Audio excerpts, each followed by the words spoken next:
സഖാവ് honey M വർഗീസിൻ്റെ വിക്രിയകളെന്നാണ് അതിൻ്റെ caption. അങ്ങനെ സഖാവായിട്ടൊന്നും ഹണി പെരുമാറുമോ ഇല്ലോ എന്നുള്ളത് എനിക്കറിയില്ല. 2018 മുതൽ തുടങ്ങി 2025 ഡിസംബർ 8 വിധി പറയുന്ന ഈ കേസിൽ 7-ാം പ്രതി ചാർലി തോമസ്, അത് എനിക്കറിയത്തില്ല പ്രതിയുടെ പേര്, 8-ാം പ്രതി ഗോപാലകൃഷ്ണൻ ഏലിയാസ് ദിലീപ്, അത് ദിലീപാണെന്ന് ഞാൻ ഊഹിക്കും, മനസ്സിലാക്കുന്നു, 9-ാം പ്രതി സനിൽ കുമാർ ഏലിയാസ് മേസ്ത്രി സനിൽ എന്നിവരെ ഒഴിവാക്കി 6 പ്രതികൾക്കെതിരെയാണ് ശിക്ഷ വിധിക്കാൻ പോകുന്നത്. ഈ വിവരമാണ് ഈ കത്തിനകത്തുള്ളത്. തൻ്റെ സ്വന്തം അടുപ്പക്കാരിയായ ശ്രീമതി ഷേർലിയെ കൊണ്ട് ജഡ്ജ്മെൻറ്റ് തയ്യാറാക്കി സഖാവ് ഹണി എം വർഗീസ് 8-ാം പ്രതിയുടെ സന്തത സഹചാരിയായ ഹോട്ടൽ ബിസിനസ്സുകാരനുമായ ശരത്തിനെ കാണിച്ച് കച്ചവടം ഉറപ്പിച്ചാണ് ഈ ഉത്തരവ് 8/12/2025 പറയുവാൻ പോകുന്നത്. നമസ്കാരം.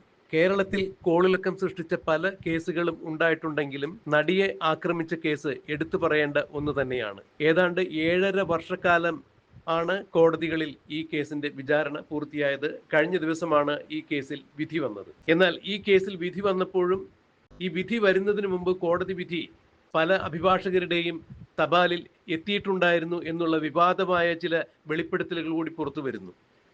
കഴിഞ്ഞ ദിവസം ജസ്റ്റിസ് കമാൽ പാഷ തന്നെ ഈ വിഷയവുമായി ബന്ധപ്പെട്ട് തനിക്കൊരു ഊമക്കത്ത് വന്നിട്ടുണ്ടായിരുന്നു. ആ ഊമക്കത്തിലും നടിയെ ആക്രമിച്ച കേസിന്റെ വിധിയുടെ ചില ഭാഗങ്ങൾ ഉണ്ടായിരുന്നു എന്നാണ് ജസ്റ്റിസ് കമാൽ പാഷ പറഞ്ഞത്. സാധാരണഗതിയിൽ സർവകലാശാല പരീക്ഷകളുടെ ചോദ്യപേപ്പറുകൾ ചോരുന്ന ഒരു കാലം കേരളത്തിലുണ്ടായിരുന്നു. ഒരുപക്ഷെ പെട്ടിക്കടകളിൽ വരെ അന്ന് സർവകലാശാലകളുടേത് അടക്കമുള്ള പരീക്ഷകളുടെ ചോദ്യപേപ്പറുകൾ ചോർന്നു കിട്ടുക പതിവായിരുന്നു. എന്നാൽ പ്രമാദമായ ഒരു കേസിന്റെ ജഡ്ജ്മെന്റ്, അതിന്റെ വിധി പകർപ്പ് വിധി വരുന്നതിന് 2 ദിവസം മുൻപ് കേരളത്തിലെ പ്രമുഖരായ അഭിഭാഷകരുടെ തപാലിൽ കിട്ടി എന്ന് പറയുമ്പോൾ ഈ കേസിന്റെ വിധി പൂർണ്ണമായും അട്ടിമറിക്കപ്പെട്ടു എന്ന് തന്നെയാണ് കേരളം വിശ്വസിക്കുന്നത്. അഥവാ ഈ കേസിൽ അതിജീവിതയുടെ ഭാഗത്തുള്ള എല്ലാവരും വിശ്വസിക്കുന്നത്. ദിലീപ് ഈ കേസിൽ പ്രതിയാണോ ഇല്ലയോ എന്നുള്ളതല്ല വിഷയം, ദിലീപിന് നീതി കിട്ടിയോ ഇല്ലയോ എന്നുള്ളതല്ല വിഷയം. ഈ കേസിന്റെ വിധി പ്രസ്താവ്യം വിധിക്ക് മുൻപ് തന്നെ 2 ദിവസം മുൻപ് പല അഭിഭാഷകരുടെയും മെയിലിൽ എത്തിയിരുന്നു എന്ന് പറയുമ്പോൾ എങ്ങനെയാണ് ജസ്റ്റിസ് ഹണി വർഗീസിന്റെ വിധി പ്രസ്താവ്യങ്ങൾ ചോർന്നു പോയത് എന്നുള്ളത് പരിശോധിക്കപ്പെടേണ്ടത് തന്നെയാണ്. അതീവ ഗൗരവതരമായ ഒരു കാര്യം തന്നെയാണ് ഇത്. ഏതെങ്കിലും ഊഹാപോഹങ്ങളുടെ അടിസ്ഥാനത്തിൽ തയ്യാറാക്കിയ വിധി പകർപ്പായിരുന്നില്ല.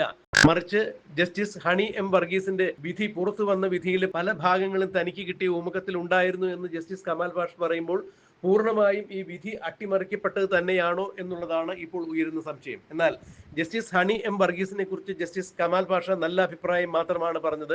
കാര്യശേഷിയുള്ള, കാര്യഗൗരവമുള്ള ഒരു ന്യായാധിപ തന്നെയാണ് അവർ എന്നാണ് കമാൽ പാഷ പറഞ്ഞത്. എന്തായാലും നടിയെ ആക്രമിക്കപ്പെട്ട കേസിൽ വിധി പ്രസ്താവ്യത്തെക്കുറിച്ചുണ്ടായ വിവാദങ്ങൾ ഇപ്പോഴും സജീവമായി തന്നെ നിലനിൽക്കുന്നു. നടിയെ ആക്രമിക്കപ്പെട്ട കേസിൽ വിധി പറഞ്ഞ ജസ്റ്റിസ് ഹണി എം റോസിന്റെ വിധി പ്രസ്താവ്യം എങ്ങനെയാണ് പുറം ലോകത്തെത്തിയത് എന്നുള്ളതിനെ കുറിച്ചെല്ലാം വളരെ വിശദമായി പഠിക്കേണ്ടതാണ്, അന്വേഷിക്കേണ്ടത് തന്നെയാണ്.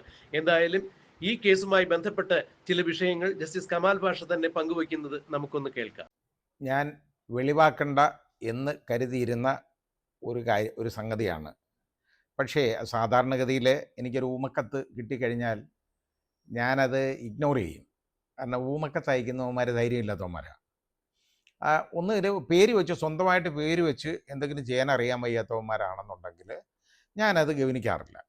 പണ്ടും എൻ്റെ സ്റ്റാഫിനെതിരെയൊക്കെ പലപ്പോഴും ഞാൻ ജോലിയിലിരിക്കുമ്പോൾ ഇതുപോലെ എനിക്ക് ഊമക്കത്തുകൾ അയക്കുമ്പോൾ ചിലതിനകത്ത് ചിലത് ശരിയായ സംഭവങ്ങളുണ്ടായും കണ്ടിട്ടുണ്ട്. അപ്പോൾ ഞാനതൊക്കെ വായിക്കാതിരിക്കുന്നൊന്നുമില്ല, വായിക്കും. ഇഗ്നോർ ചെയ്യേണ്ടതാണെങ്കിൽ, അങ്ങ് കളയേണ്ടതാണെങ്കിൽ ഞാൻ എടുത്തങ്ങ് ചവറ്റുകൊട്ടേ കളയും. ഞാനൊന്നും ചെയ്യാറില്ല. കുറച്ച് നാൾ മുമ്പ് എനിക്ക് ഇതേപോലെ അഡ്വക്കേറ്റ് കെ രാമകുമാർ, നമ്മുടെ രാംകുമാർ എന്ന് പറയുന്ന വളരെ പ്രശസ്തനായ സീനിയർ ലോയറാണ് കേരള ഹൈക്കോടതിയിൽ, അദ്ദേഹം അയച്ചതാണ് എന്നുള്ള രീതിയിൽ ഒരു കവറിനകത്ത് ഒരു കത്ത്, എനിക്കിതുപോലെ ഒരു ലെറ്റർ കിട്ടി. ഒരു 5-6 പേജുകളുള്ളതാണ്. അത് ഹൈക്കോടതിയിലെ കുറച്ച് ജഡ്ജിമാരെക്കുറിച്ച് എഴുതിയേക്കുന്ന വിവരങ്ങളാണ്. അത് സത്യസന്ധമാണോ ഇല്ലയോ എന്നുള്ളതിനെക്കുറിച്ച് നോക്കിയാൽ ചിലരുടെ കഴിവിനെക്കുറിച്ചൊക്കെ ഉള്ളത് അസസ് ചെയ്താൽ അതിനകത്ത് ഏതാണ്ട് കഴമ്പുള്ള കാര്യവുമാണ്. ഇല്ല എന്ന് ഞാൻ പറയുന്നില്ല, അതിനെക്കുറിച്ച് ഞാൻ പറയുന്നില്ല, അതങ്ങനെ ഇരിക്കട്ടെ. അപ്പോൾ ഞാൻ അതിനെക്കുറിച്ച് അന്വേഷിക്കാനൊന്നും പോയില്ല, അത് അദ്ദേഹം അയച്ചു. പക്ഷേ അതിനകത്ത് അദ്ദേഹം ഒപ്പിട്ടിട്ടുമില്ല, ഒന്നുമില്ല. അതിനകത്ത് താഴെ വേറെ ഒന്നുമില്ല. കത്തിനകത്ത് കവറിൻ്റെ പുറത്ത് ഒരു സ്ലിപ്പ് പേസ്റ്റ് ചെയ്തിട്ടുണ്ട്. അഡ്വക്കേറ്റ് കെ രാമകുമാർ, ആ, ആ, സംതൃപ്തി, കളത്തിപ്പറമ്പ് ക്രോസ് റോഡ് എന്ന് പറഞ്ഞ് അദ്ദേഹത്തിൻ്റെ ഓഫീസ് അഡ്രസ്സ് ആണെന്ന് തോന്നുന്നു. അത് അതിൽ അടിച്ചു വച്ചിട്ടുണ്ട്. എൻ്റെ അഡ്രസ്സ് വളരെ കറക്റ്റായിട്ട്, ഇത് അറിയാവുന്നവർ തന്നെയാണ്, വളരെ ശരിയായ രീതിയിൽ അത് അടിച്ചു വച്ചിട്ടുണ്ട്. ഇതേതോ അഭിഭാഷകരാണെന്നുള്ളത് ഉറപ്പാണ് ആ എഴുത്ത് കിട്ടിയതും. ഇനി അതേപോലെ അത് കുറേ നാളായി. അത് കഴിഞ്ഞിട്ട് പിന്നെ എനിക്ക് ഇങ്ങനെയുള്ള കുറേ നാളായിട്ട് ഇത് വരാറില്ല, ഇങ്ങനെയുള്ള കാര്യങ്ങൾ വരാറില്ല. ഈ 5-ാം തീയതി, അതായത് ഈ മാസം 5-ാം തീയതി, അതായത് ഈ ദിലീപിനെതിരെയുള്ള കേസ്, ദിലീപിനും മറ്റ് പ്രതികൾക്കും എതിരെയുള്ള കേസിൻ്റെ വിധി പറയുന്നത് 8-ാം തീയതിയാണ്. അതിന് തൊട്ട് മുമ്പുള്ള 5-ാം തീയതി ഞാനും വൈഫും കൂടെ എൻ്റെ മദറിൻ്റെ അസുഖമായിട്ട് കിടക്കുന്നത് കാരണം ഹോസ്പിറ്റലിൽ, ആറ്റിങ്ങൽ ഹോസ്പിറ്റലിൽ, ഗോകുലം ഹോസ്പിറ്റലിൽ ഞങ്ങൾ പോയിരുന്നു. രാവിലെ പോയി ഞങ്ങൾ തിരിച്ചെത്തിയത് രാത്രിയാണ്. നമുക്കറിയാമല്ലോ നമ്മുടെ റോഡ്. വളരെ യാത്രാക്ഷീണത്തോടുകൂടി വന്നു. അപ്പോൾ എൻ്റെ വീട്ടിൽ ഈ പത്രം വെക്കാനായിട്ട് ആ ഗേറ്റിൻ്റെ അടുത്തായിട്ട് ഒരു ചെറിയ ബോക്സ് ഉണ്ട്. അതിനകത്ത് പത്രം കൊണ്ടുവെക്കും. അത് പത്രം നനയാതിരിക്കാനാണ് അതിനകത്ത് വെക്കും. ഞങ്ങൾ അത് എടുക്കുകയും ചെയ്യും, ആ പത്രം എടുക്കും. അപ്പോൾ ഇത് ഈ നോക്കിയപ്പോൾ അതിനകത്ത് നോക്കിയപ്പോൾ ഒരു ഇൻറ്റിമേഷൻ ഇരിക്കുന്നു. പോസ്റ്റൽ ഇൻറ്റിമേഷനാണ്. ആ ഇൻറ്റിമേഷനിൽ എഴുതിയേക്കുന്നത് ഇതെന്ന് പറഞ്ഞു കഴിഞ്ഞാൽ, എനിക്കൊരു പോസ്റ്റൽ എൻവലപ്പ് വന്നു, വീട്ടിൽ ആളില്ലാത്തത് കൊണ്ട് അത് ഇവിടെ കൊടുക്കുന്നില്ല, അതുകൊണ്ട് അത് അവിടെ വന്ന് കളക്ട് ചെയ്യണം എന്നാണ് പറഞ്ഞിരുന്നത്. അവിടെ ഡെപ്പോസിറ്റ് ചെയ്തിട്ടുണ്ടെന്ന് പറഞ്ഞു. അപ്പോൾ എനിക്ക് അത് ഒരു വളരെ ഇൻക്വിസിറ്റീവായിട്ട് തോന്നി. എനിക്ക് അങ്ങനെ രജിസ്ട്രേഷൻ ലെറ്റർ വരാൻ പുതിയതായിട്ടൊന്നും ഇല്ല. പിന്നെ അത് വരണമെന്നുണ്ടെങ്കിൽ നോക്കിയപ്പോൾ അതിനകത്ത് അത് അയച്ച ആളിൻ്റെ പേര് അഡ്വക്കേറ്റ് കെ രാമകുമാർ എന്ന് കണ്ടു. അത് കണ്ട ഉടനെ എനിക്ക് ഇതെന്താ കാര്യം, വക്കീൽ നോട്ടീസ് അല്ലെങ്കിൽ എനിക്കൊരു അഭിഭാഷകൻ അയക്കേണ്ട കാര്യമില്ല. ഞാനങ്ങ് മറന്നുപോയി. അപ്പോൾ വക്കീൽ നോട്ടീസ് അല്ലെങ്കിൽ എനിക്ക് ഇങ്ങനെ വരേണ്ട കാര്യമില്ല. ഇനി വക്കീൽ നോട്ടീസ് അയക്കാനാണെങ്കിലും രാമകുമാർ എന്ന് പറയുന്നത് അദ്ദേഹം എൻ്റെ മുമ്പിൽ ചേകന്നൂർ മൗലിക കേസ്, ഞാൻ CBI സ്പെഷ്യൽ ജഡ്ജായിട്ടിരിക്കുമ്പോൾ മുതലുള്ള കാലങ്ങളിൽ എൻ്റെ മുമ്പിൽ ഒരുപാട് കോടതികളിൽ അദ്ദേഹം ധാരാളം കേസുകൾ എൻ്റെ മുമ്പിൽ ആർഗ്യ ചെയ്തിട്ടുണ്ട്. അവസാനമായിട്ട് ആർഗ്യ ചെയ്തത് എൻ്റെ ഓർമ്മ ഒരു ഇലക്ഷൻ കേസായിരുന്നാണ് ഞാൻ ഓർക്കുന്നത്. അത് അദ്ദേഹത്തിന് അനുകൂലമായിട്ട് വിധിക്കുകയും ചെയ്തിട്ടുണ്ട്. ഞങ്ങൾ തമ്മിൽ നല്ലൊരു സുഹൃത്ത് ബന്ധമുണ്ട് എന്ന് പറഞ്ഞ് വേറെ ഒന്നുമില്ല, കാണാറുമില്ല. ഇത് കണ്ട് ഞാൻ അദ്ദേഹത്തിനെ കണ്ടിട്ടുമില്ല. പിന്നെ വല്ല പ്രോഗ്രാമിനൊക്കെ വെച്ച് കണ്ടിട്ടുള്ളതല്ലാതെ ഞാൻ കണ്ടിട്ടില്ല. അപ്പോൾ അതിനകത്ത് അദ്ദേഹം അപ്പോൾ എന്നെക്കുറിച്ച് മോശമായിട്ട്, നല്ല രീതിയിൽ എന്നെക്കുറിച്ച് ഒരു ആർട്ടിക്കിൾ അദ്ദേഹം എൻ്റെ റിട്ടയർമെൻറ്റിനോടനുബന്ധിച്ച് KLTയിൽ എഴുതുകയും ചെയ്തിട്ടുണ്ട്. അപ്പോൾ ഈ ബന്ധമല്ലാതെ എനിക്ക് വേറെ അദ്ദേഹമായിട്ട് ബന്ധമൊന്നുമില്ല. നല്ലൊരു അഭിഭാഷകനാണ്, അടുപ്പമുണ്ട്, ഞങ്ങൾ അത്രേ ഉള്ളൂ. അപ്പം എന്നാലും ഞാനൊരു കാര്യം ചെയ്യും. ഞാൻ ഡയറക്ടറി എടുത്ത് അദ്ദേഹത്തിൻ്റെ നമ്പർ നോക്കി. അദ്ദേഹത്തിൻ്റെ മൊബൈൽ നമ്പർ എൻ്റെ കയ്യിലില്ല. ലാൻഡ് ലൈൻ ഫോണിൽ അദ്ദേഹത്തിൻ്റെ ഓഫീസിൽ വിളിച്ചു കഴിഞ്ഞപ്പോൾ അവിടെ ഒരാൾ എടുത്തു. അദ്ദേഹത്തിൻ്റെ മകന് കൊടുക്കാൻ, അദ്ദേഹം ഒരു പ്രോഗ്രാമിൽ ഇരിക്കുകയാണ്, ജനൻ TV ഏതോ പ്രോഗ്രാമിൽ ഇരിക്കുകയാണെന്ന് പറഞ്ഞു. അദ്ദേഹം ഈ മകന് കൊടുത്തപ്പോൾ ഞാൻ പറഞ്ഞു, വേണ്ട, ഞാൻ പിന്നെ വിളിച്ചോളാം, അല്ലെ എന്നെ ഒന്ന് വിളിക്കാൻ പറഞ്ഞാൽ മതി എന്ന് പറഞ്ഞു. അത് വേണ്ട സാർ, ഞാൻ വിളിക്കാം, ഇപ്പോൾ മകന് കൊടുക്കാമെന്ന് പറഞ്ഞു. കൊടുത്തു. മകൻ എൻ്റെ അടുത്ത്, ഞാൻ പറഞ്ഞു ഇതുപോലെ ഇങ്ങനെ എനിക്ക് ഈ അദ്ദേഹത്തിൻ്റെതായിട്ട് ഇങ്ങനെ ഒരു കവർ എനിക്ക് വന്നു, അത് എന്താണെന്ന് എനിക്കറിയില്ല, ഇങ്ങനെ ഒരു ഇൻറ്റിമേഷനാണ് വന്നേക്കുന്നത്, ഇൻക്വിസിറ്റീവായിട്ട് ആയതുകൊണ്ടാണ് ഞാൻ ചോദിച്ചത്. അപ്പോൾ പറഞ്ഞു, അയ്യോ സാർ അത് നോക്കണ്ട സാർ, അത് ഒരു ഊമക്കത്താ, അത് ഒരുപാട് പേർക്ക് പോയിട്ടുണ്ട്, പല ജഡ്ജിമാർക്കും പോയിട്ടുണ്ടെന്ന് പറഞ്ഞ് എൻ്റെ അടുത്ത് കിട്ടിയ ചില ജഡ്ജിമാരുടെ പേരും പറഞ്ഞു. ഞാനത് പറയുന്നില്ല, കാരണം അത് അവരുടെ അനുവാദമില്ലാതെ ഞാൻ പറയുന്നത് ശരിയല്ലാത്തതുകൊണ്ട് പറയാത്തതാണ്. അതും കിട്ടി, സിറ്റിംഗ് ജഡ്ജിമാർക്ക് അവർക്ക് കിട്ടിയിട്ടുണ്ടോ ഉള്ള കാര്യം പറഞ്ഞ്. അതിനുശേഷം ശ്രീ രാംകുമാർ ഇമ്മീഡിയറ്റ് ആയിട്ട് തന്നെ അദ്ദേഹം ഏതോ ജൻ TV അതിൽ നിന്ന് മോചിതനായ ഉടനെ എൻ്റെ അടുത്ത് വന്നു, എന്നെ വിളിച്ചു, എന്നെ ഫോൺ അറ്റൻഡ് ചെയ്തു. എൻ്റെ അടുത്ത് വളരെ കുശലപ്രശ്നമൊക്കെ നടത്തിയിട്ട് പറഞ്ഞു, അയ്യോ സാർ, ഇത് ഞാൻ അറിഞ്ഞ കാര്യമേ അല്ല, കാരണം ഇതുപോലെ എൻ്റെ പേരും വെച്ചുകൊണ്ട് പലപ്പോഴും പലരും അയക്കാറുണ്ട്, എന്ത് ചെയ്യാൻ പറ്റും, നേരത്തെയും ഇതുപോലെ അയച്ചു. ഞാൻ പറഞ്ഞ് നേരത്തെ ഉള്ളതും എനിക്ക് കിട്ടി. അന്നേരം പറഞ്ഞ് എനിക്ക് നേരത്തെയും ജഡ്ജസിനെയൊക്കെ കുറ്റപ്പെടുത്തിക്കൊണ്ട് ഇതുപോലെ അയച്ചിട്ടുണ്ട്, ഞാൻ ചെയ്തതല്ല എന്ന് അദ്ദേഹം പറഞ്ഞു. അപ്പോൾ അതേപോലെ തന്നെ, കാരണം അതിനകത്ത് അദ്ദേഹത്തിൻ്റെ ലാംഗ്വേജ് ആണെന്ന് എനിക്ക് തോന്നുന്നില്ല. കാരണം നേരത്തെ വന്ന ലെറ്ററിനകത്തൊക്കെ ആ ലാംഗ്വേജിലൊക്കെ ഇംഗ്ലീഷിലാണ് എഴുതിയേക്കുന്നത്. അത് ശ്രീ രാംകുമാറിൻ്റെ ഒരു സ്റ്റാൻഡേർഡ് അതിനകത്തൊക്കെ ഞാൻ കണ്ടില്ല. അപ്പോൾ എനിക്കതറിയാം, അദ്ദേഹത്തിൻ്റെ പേര് വെച്ച് എൻ്റെ പേര് വെച്ച് ഇതുപോലെ ആരാ ഉപയോഗിച്ചുകൊണ്ടിരിക്കുകയാണ്, ഒരുപാട് പേർക്ക് കിട്ടിയിട്ടുണ്ട്, ജഡ്ജസിനും ഒക്കെ അയക്കുന്നുണ്ട്. അതുകൊണ്ട് സാർ ഇതെടുത്തങ്ങ് കളഞ്ഞേക്ക്. ഞാനത് അയച്ചതല്ല, ഞാൻ മനസ്സറിഞ്ഞ കാര്യമേ അല്ല ഇത് എന്ന് പറഞ്ഞ് അദ്ദേഹം ഇതിൻ്റെ കാര്യം എൻ്റെ അടുത്ത് പറഞ്ഞു. ഒരുപാട് പേര് അദ്ദേഹത്തിനെ വിളിച്ച് ചോദിച്ച വിവരവും പറഞ്ഞു. അതുകൊണ്ട് ഈ വിവരങ്ങളൊന്നും ഞാൻ പറഞ്ഞതല്ല, എനിക്ക് അങ്ങനെ ഒരു സംഭവത്തെക്കുറിച്ച് എനിക്ക് അറിഞ്ഞുകൂടാ എന്നാണ് അദ്ദേഹം എൻ്റെ അടുത്ത് പറഞ്ഞു. അദ്ദേഹം വെളിവാക്കി ഈ വിവരമാണ്, ഇങ്ങനെ ഒരു കത്താ വരാൻ പോകുന്നത്. കാരണം പലർക്കും പല ജഡ്ജസും കിട്ടിയത് അദ്ദേഹത്തിൻ്റെ ചോദിച്ചു എന്നും എൻ്റെ അടുത്ത് പറഞ്ഞു. ഇത് ശ്രീ രാംകുമാർ അയച്ചതല്ല എന്ന് അദ്ദേഹം തീർത്ത് പറയുന്നു. അദ്ദേഹത്തിൻ്റെ അല്ല. ആണെന്നുണ്ടെങ്കിൽ അദ്ദേഹത്തിന് ഒപ്പിട്ട് അയക്കാവുന്നതേ ഉള്ളൂ, എഴുതി വെക്കാം. പക്ഷേ അങ്ങനെ എഴുതി വെച്ചിട്ടില്ല.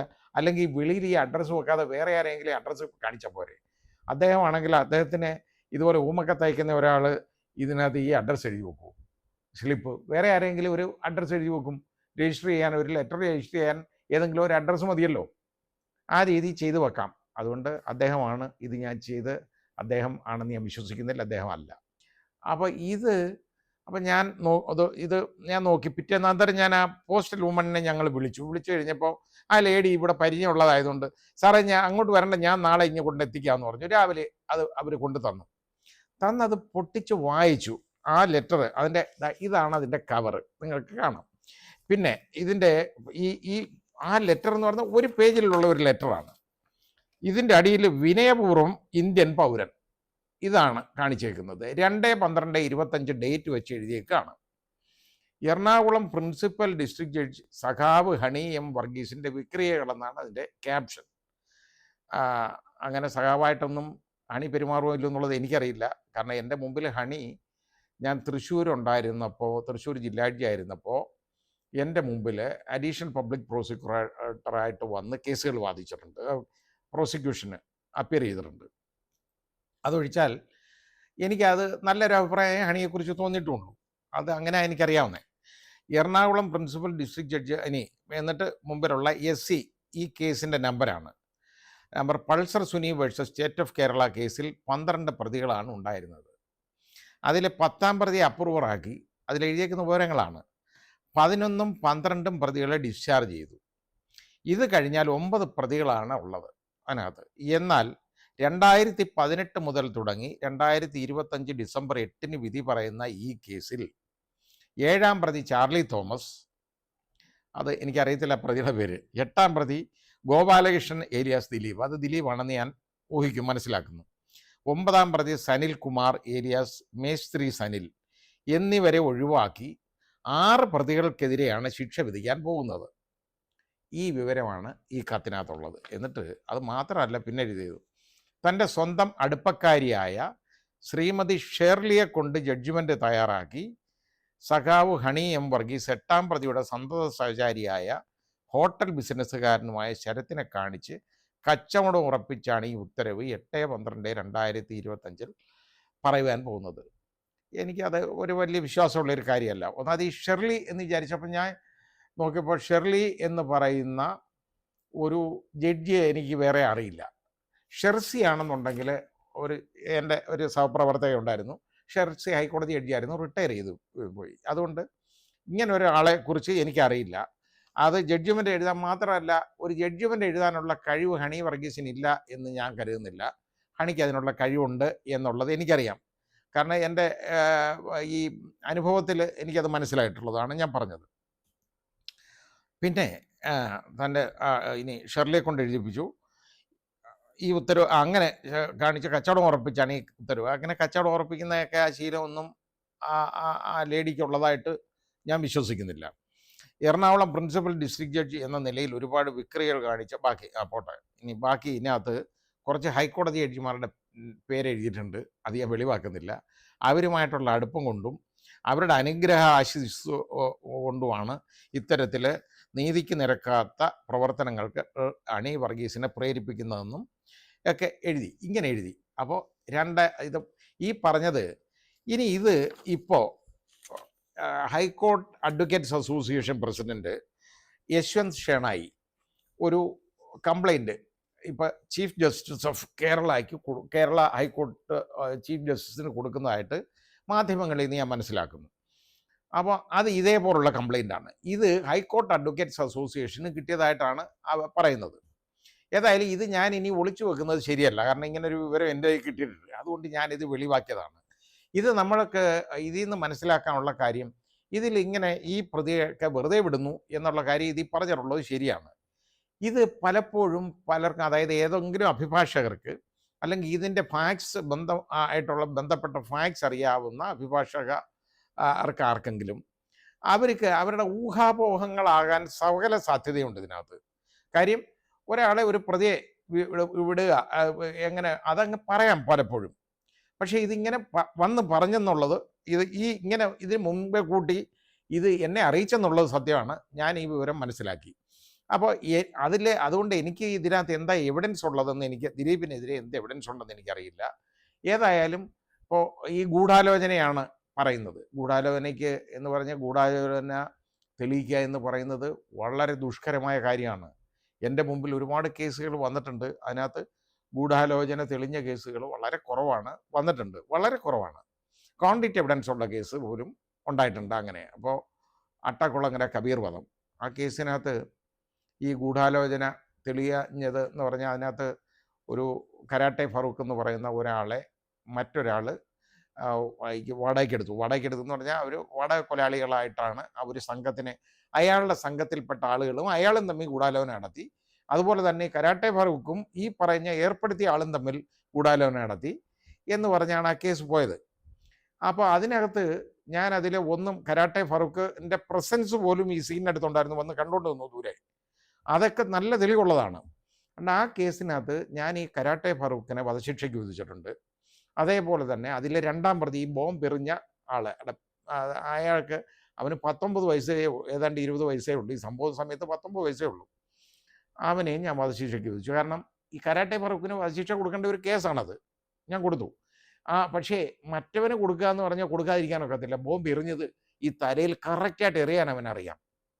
അവനൊരു ബോംബ് വാങ്ങിക്കാൻ ഈ കരാട്ടെ ഫറൂഖിനടുത്ത് പോയെന്നും, അങ്ങനെ പോയി കഴിഞ്ഞപ്പോൾ അവൻ ചോദിച്ച് അവൻ്റെ കാര്യങ്ങൾ ഒക്കെ ചോദിച്ച് മനസ്സിലാക്കിയിട്ട് ഒരു കാര്യം ചെയ്ത്, നീ എനിക്ക് വേണ്ടി ഒരു പണി തരാമെന്ന് പറഞ്ഞു. അങ്ങനെ അവനെ വിളിച്ചുകൊണ്ട് അവനെ കൊണ്ട് ചെയ്യിപ്പിച്ചെന്നുമാണ് അതിനകത്തുനിന്ന് മനസ്സിലായിട്ടുള്ളത്. ഏതായാലും അവനും ഞാൻ വധശിക്ഷ കൊടുത്തു. കേരള ഹൈക്കോടതി, എനിക്ക് തോന്നുന്ന എൻ്റെ ഓർമ്മ ജസ്റ്റിസ് കോശിയാണ്, അദ്ദേഹം ആ വധശിക്ഷ, അദ്ദേഹത്തിൻ്റെ നേതൃത്വത്തിലുള്ള ബെഞ്ചാണ് ആ വധശിക്ഷ ശരിവെച്ചു. അതിലെ മറ്റേ വേറൊരു ഗൂഢാലോചനക്കാരനുണ്ടായിരുന്നു പറഞ്ഞ ആളിനെ അതിനകത്തുനിന്ന് കുറ്റമുക്തനാക്കി. അയാൾക്ക് ഞാൻ ജീവപര്യന്തം തടവേ കൊടുത്തിരുന്നുള്ളൂ. അയാളും കബീറിൻ്റെ, ഈ കൊല്ലപ്പെട്ട കബീറിൻ്റെ ഒരു വിരോധിയാണ്. ഈ കരാട്ടെ ഫറൂഖും ഇവർ കുടിപ്പകയുണ്ട് ഇവർ തമ്മിൽ, കാരണം ഗുണ്ട സംഘങ്ങളാണ്, അതിനുമുണ്ട് പ്രശ്നം. ഏതായാലും ശരി, സുപ്രീം കോടതി പോയി. അപ്പോൾ ഇയാളുടെ പ്രായം മാത്രം പരിഗണിച്ച് അവർ അവിടെ കൺവിക്ഷൻ, അതായത് കുറ്റം തെളിയിച്ച വിവരം അവർ തർക്കിക്കാനേ പോയില്ല, കൺവിക്ഷൻ ചലഞ്ച് ചെയ്തില്ല അവിടെ. എന്നിട്ട് സെൻറ്റൻസ് മാത്രം ചലഞ്ച് ചെയ്തു. കാരണം മറ്റവന് 19-20 വയസ്സ് ചെയ്യുമ്പോൾ 19 വയസ്സല്ലേ ഉള്ളൂ. അപ്പോൾ സുപ്രീം കോടതി അവൻ്റെ പ്രായം പരിഗണിച്ച് അവർ ജീവപര്യന്തമാക്കി കൊടുത്തു. ആ കരാട്ടെ ഫറൂഖ് ഈ തടവ് ശിക്ഷ അനുഭവിച്ചുകൊണ്ടിരിക്കുമ്പോൾ മരണപ്പെട്ടു കേട്ടോ, ജയിലിൽ. അപ്പോൾ അങ്ങനൊരു സംഭവം ഉണ്ടായിട്ടുണ്ട്. അതിനകത്ത് തന്നെ വളരെ ദുഷ്കരമാണ്. ഞാൻ പറഞ്ഞത്, ഈ ഗൂഢാലോചന തെളിയിക്കുക എന്ന് പറയുന്നത് അത്ര എളുപ്പമുള്ള കാര്യമല്ല. വളരെ കോൺക്രീറ്റ് ആയിട്ട് ഉള്ള എവിഡൻസ് വേണം. അതിൻ്റെ പ്രശ്നം എന്താണെന്നറിയോ, ഈ ഗൂഢാലോചന എന്നൊക്കെ പറയുന്നത് ഒരു അത് മീറ്റിംഗ് ഓഫ് മൈൻഡ്സ് ആണ്. പരസ്പരം ഇതിൽ ബന്ധപ്പെട്ട ആളുകൾക്ക് മാത്രമേ അറിയൂ. പുറത്ത് നിൽക്കുന്ന ഒരുത്തിന് ഇതിൻ്റെ തെളിവ് ഒരിക്കലും കിട്ടത്തില്ല. പിന്നെ അതിന് സാഹചര്യ തെളിവുകളാണ് അതിന് എടുക്കാവുന്നത്. അതേപോലെ ഈവൻ ഹിയർസേ എവിഡൻസ് പോലും അതിന് അഡ്മിസിബിളാണ്. ഹിയർസേ എവിഡൻസ് എന്ന് പറഞ്ഞാൽ, ഇപ്പോൾ എൻ്റെ അടുത്ത് ഒരാൾ വന്ന് പറയുന്നത് ഞാൻ ഇന്ന പോലെ, മറ്റത് ലവൻ്റെ അടുത്ത് ഇങ്ങനെ പറയുന്നത് കേട്ടു എന്ന് പറഞ്ഞാൽ അതുപോലും ഇതിന് എവിഡൻസാണ്. അപ്പോൾ ആ രീതിയിലൊക്കെ എടുക്കാം. പക്ഷേ അതിനൊക്കെ എന്നൊക്കെ പറഞ്ഞാൽ എവിഡൻസ് വേണം, ഇല്ലാതെ പറ്റത്തില്ല. ബാക്കി അതുകൊണ്ട് ഇതിൻ്റെ മെരിറ്റിലേക്ക് ഞാൻ പോകുന്നില്ല. എനിക്ക് അറിഞ്ഞൂടാ ഇതിനകത്ത് എന്തായി ഈ കേസിൽ തെളിവുണ്ടായിരുന്നെന്നോ അല്ലെങ്കിൽ ഈ ജഡ്ജിമെൻറ്റിനകത്ത് എന്താ പറഞ്ഞെന്നോ. ഈ ജഡ്ജിമെൻറ്റിനകത്ത് ഒന്നും കേൾക്കാതാണ് ഇതിനെക്കുറിച്ച് ആളുകളിരുന്ന് അഭിപ്രായം പറയുന്നത്. ഈ ജഡ്ജിമെൻറ്റിൽ ഹണി എന്താ അതിനകത്ത് ഹണിയും വർഗീസ് പറഞ്ഞേക്കുന്നതെന്നുള്ളതിനെക്കുറിച്ച് ആർക്കും അറിഞ്ഞൂടാ. കാരണം ശിക്ഷ വിധിച്ച വിവരവും ബാക്കിയുള്ളവരെ വെറുതെ വിട്ട വിവരവും മാത്രമേ കോടതി പറഞ്ഞിട്ടുള്ളൂ. ഇതെങ്ങനെ അതിനെന്ത് തെളിവൊക്കെ ഉണ്ട്, എന്ത് തെളിവില്ല എന്നുള്ളത് നമുക്കറിയില്ല.